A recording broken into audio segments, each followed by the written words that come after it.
দাদা বাড়িতে আছেন? টনি দাদা, ওগো দাদা এসছে। বসেন দাদা বসেন, আমি টাকালে আসছি। এলেন দাদা, পুরো 10 লাখ আছে। এইলে ধর, এইলেন। কি হলো দাদা, এখনো তো আরো 10 লাখ টাকা পাবেন? টাকা ঘুরে দিচ্ছেন কেন?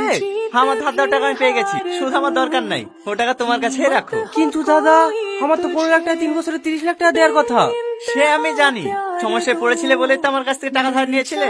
আমার ধার দেওয়ার 15 লাখ টাকা আমি পেয়ে গেছি, আর টাকা দরকার নেই। সেদিন ভাবি কইবে গুলি চালানোর জন্য সরি, পারলে আমাকে ক্ষমা করে দিন। দাঁড়ি কেন, ওগুলো দে। এলেন ভাবি, এগুলো রাখেন, এগুলো আপনার জন্য।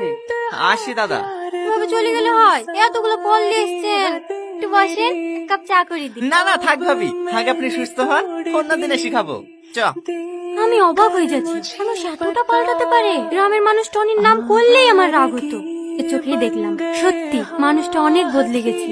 সবকিছু তোবা করে দিয়ে ভালো হয়ে গেলে আল্লাহ তাকে অনেক ভালোবাসে। কি রে, তুই কাঁদছিস কেন? জানো ভাবি, আজ 2 বছর ধরে আমার পিছনে লেগেছিল আমাকে ভালোবাসার লেগে।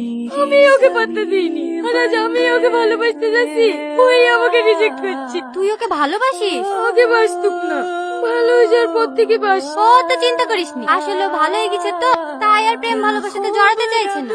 তুই ওকে বিয়ের প্রস্তাব দেখা, দেখগাও রাজি হয়ে যাবে। তুমি সত্যি বলছো ভাবি? হ্যাঁ।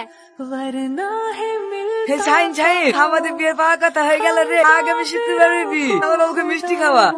শাহিন, তোর এই অবস্থা কি করলো রে? টনি, টনি পালিয়ে গেছে।